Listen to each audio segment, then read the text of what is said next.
Hello, welcome to another episode of Bat Dan's Thoughts. Today, we're going to do a movie review. And the movie we are going to review, Spider-Man No Way Home, the Extended Edition. No, I'm not calling it that stupidly titled More Fun Stuff Edition. Extended Edition. Also, there are going to be spoilers in this review. This will be a 100% spoiler review. And if you have not seen the extended edition, don't worry. I'll guide you through when to mute and when to not mute. And in this review, I'm going to kind of talk about like you've seen all the Spider-Man films, all the Tobey Maguire films, all the Andrew Garfield films, and all the Tom Holland films. Furthermore, I will refer to the different Peter Parkers by their actors' names. Because if I try calling them Peter Parker, Peter from the MCU, from the Raimi-verse, no, I'm not. The actors' names, that's how I'm going to refer to them as in this video. So, let's get right down into it. And first things first, I just want to say, this was Doctor Strange's fault. Hashtag, it was Doctor Strange's fault. I'm sorry, but you cannot cast a spell and drop a very, very important bomb on Tom Holland right before you cast the spell. What did you think was going to happen? It's like, oh, by the way, all of your friends are going to forget that you're Spider-Man. You didn't think that was something to mention to him, like, way before you casted it? I mean, that would change anyone's mind about the spell. And then they could have discussed it. I'm sorry, Doctor Strange, quit getting mad at Tom Holland. This one was on you. 100%. No other way around it. I'm sorry, I rant about that one a lot, but it was Doctor Strange's fault. So anyway, let's start off with what I didn't like about the film so much. Sandman. Now make no mistake, it was very cool to see Sandman back from Spider-Man 3, and it was very cool to see him and Tom Holland fight against Electro. That was such a great fight, that was really cool. But I had an issue with Sandman in the movie after that. Okay, so Tom Holland zaps Electro with that thingy that Doctor Strange gave him to zap him back to the prison cell. And then he thought, oh, you killed him! I don't trust you! Fair enough. But then when Tom Holland zapped him, that should have cleared up that misunderstanding. That should have cleared with him, oh, he didn't kill him. He contained the clearly threatening person. I don't know. That seemed like after that he really should not have been a villain. He should have been an ally, because he goes to cure the villains. And he just kind of joins them for no reason. Like, he didn't really benefit from it. It felt to me that he reformed after Spider-Man 3. That after he and Venom tried to kill Peter, or Tobey Maguire, and MJ, he realized, oh shit, what I did was wrong. I went too far. It felt like he didn't really have a reason to go back to that villainous nature. Okay, he didn't trust Tom Holland. Fair enough. But he trusted the villains? He trusted the other villains? I mean, it was clear that Tom Holland was trying to save them. He saw that he could have killed them at any time or sent them back to their deaths. He saw the conversation with Doctor Strange. So, to me, he had no reason to really be fighting Tom Holland after that. He should have been an ally, story-wise. And also, did Electro know that Andrew Garfield, Peter Parker, was Spider-Man in Amazing Spider-Man 2? Because I don't think he did. I'm pretty sure he did not know that Peter was Spider-Man. If it was done, let me know in the comments, but I'm pretty sure he didn't know. And again, this next one's more of a nitpick, but you would think that when Tom Holland could hack Dr. Octavius's arms, you'd think that he could, like, you know, take out the mind-controlling aspect of it, too. Again, a bit of a nitpick, but I had to say it. But I guess another big issue I had with the film was, I get him wanting to cure the villains, and I get that any Peter Parker would be like, yeah, I know I'm risking the multiverse here, but I have to save these people. Fair enough. But he was a little too trusting of the villains. I mean, Electro and Lizard show no hint of wanting to reform. They show no hint of that. And yes, Dr. Octavius was bound, but you know who wasn't bound was Norman Osborn. And yes, Norman Osborn wanted to be cured. They showed that. But again, it was the split personality. What assurance did Tom Holland have that the Green Goblin wasn't going to come back and reemerge? Because he could do that at any time. Which he did. He should have contained the villains. He should have... I don't know. It felt to me that there was definitely a better way they could have done that. They could have definitely found a way to contain the villains. So that, you wouldn't trust them to run amok us.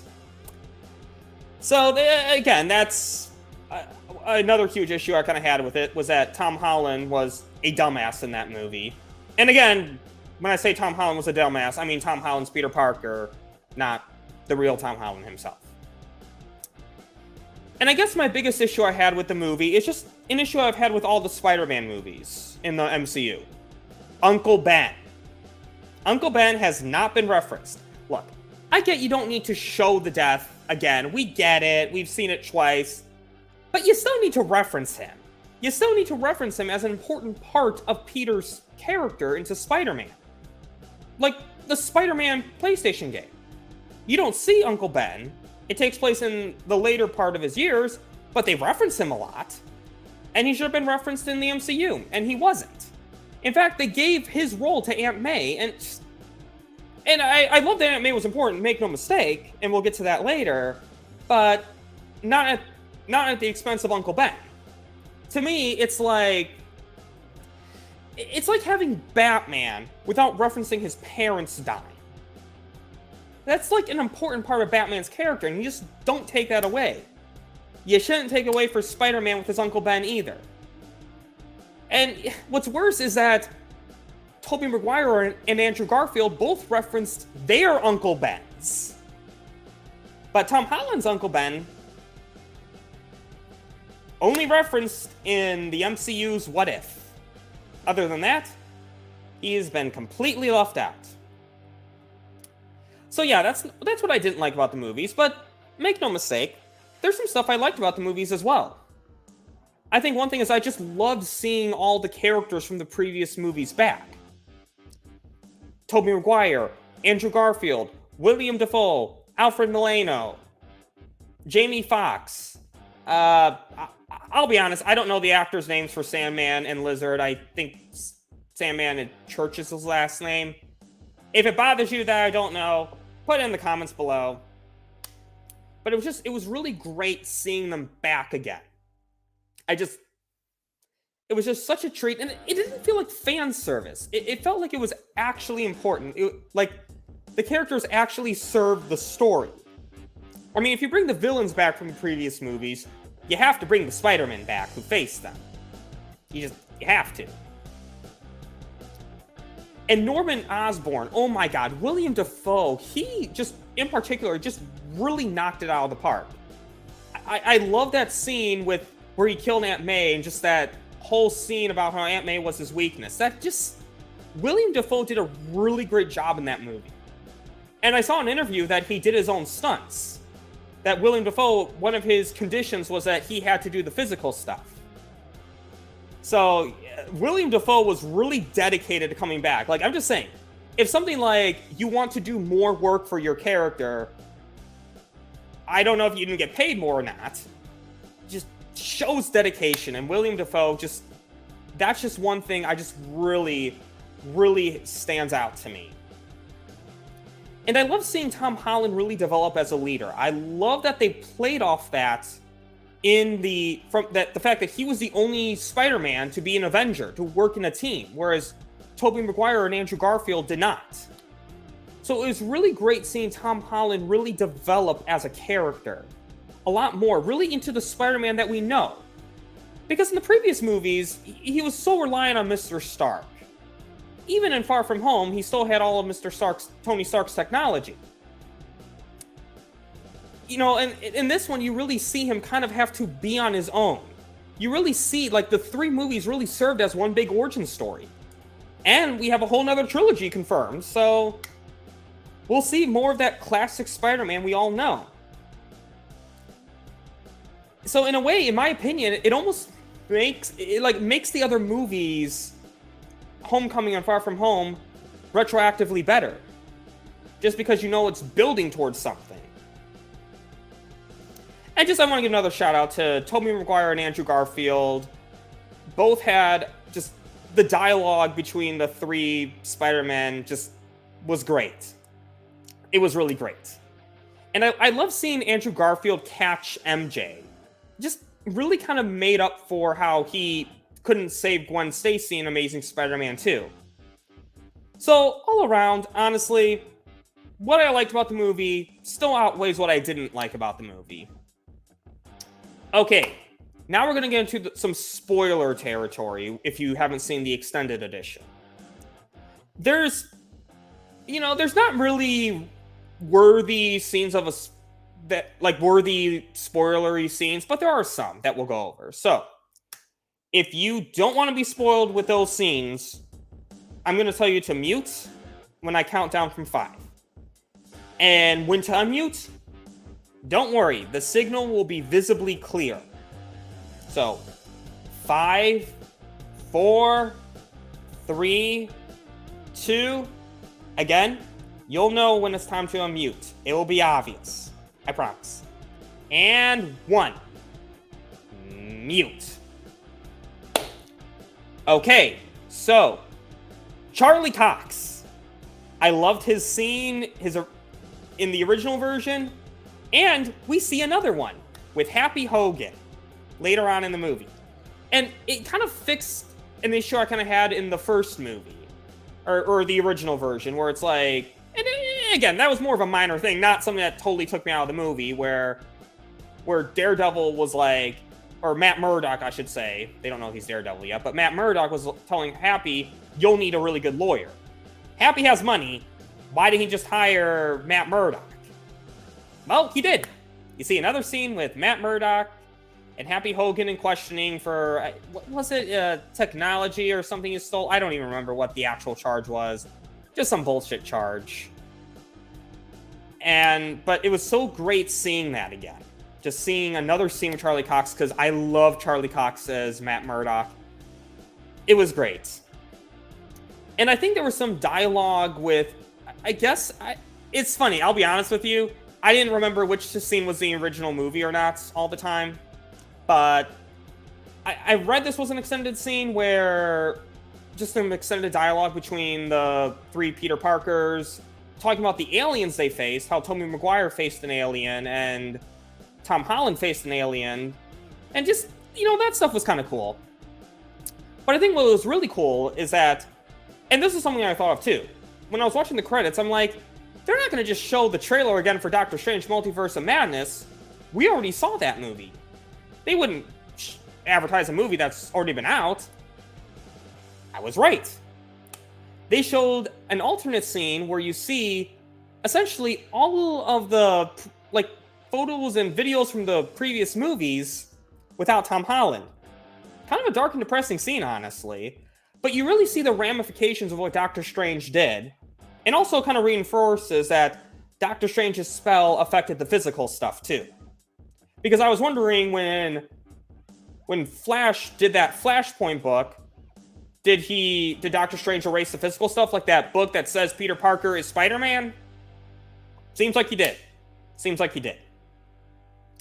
Because obviously the video stuff, Tom Holland was cut. Okay, so time for the signal for the other people to unmute. It will be very obvious. Hopefully I can see that. The damn lighting is getting in the way. Okay. Hopefully they can see that. If not, sorry. I'll put another thing in the description if you want to skip to that part. Okay, anyway, so yes, back to the extended scenes were good, and if you have not seen the extended scenes, I'm going to say, stay after the credits. It's an alternate scene, okay? It's not advertising the Doctor Strange movie that's already out, okay? Stay after the credits. One thing I forgot to say in the stuff I liked about the movie was Aunt May as a character. I just love seeing Aunt May be an inspiration to Tom Holland. It was just, sometimes I feel like she can be a forgotten about character, but I mean, I shouldn't completely say that. The other movies did a good job with Aunt May. I mean, actually in Spider-Man 2, you got Aunt May inspiring Tobey, and Aunt May inspiring Andrew in Amazing Spider-Man 2, so yeah, it was only fitting that Peter's Aunt May inspired him in Playing for a Second. No Way Home, yeah. There we go. So, I did love Aunt May's character being an inspiration to Tom Holland and just really showing him reminding him why he's Spider-Man, that he helps people, and I think that was very important to Aunt May's character. And an observance I made was that Tom Holland knows a Norman Osborn, because when Norman walked in the feast and Aunt May's like, "This is Norman," and Tom Holland's like, Norman Osborn? You're cut off. So it's clear that there is a Norman Osborn for the MCU, and maybe we'll see him in this new trilogy. We'll see. So, overall for a rating, I don't know if I really do ratings, because honestly, yeah, sure, we'll do a rating. Why not? Overall, I give the movie an 8.6. Yeah, we'll say 8.6. Because, out of 10. Just to clarify, out of 10. Because I think there was a lot of great stuff in there. I think the good clearly outweighed the bad. And I think it set up a lot of great stuff. So if you like this video, please hit the notification bell so you never miss an episode. And like, share, subscribe, and comment. What did you think about the movie? And folks, remember, with great power comes great responsibility.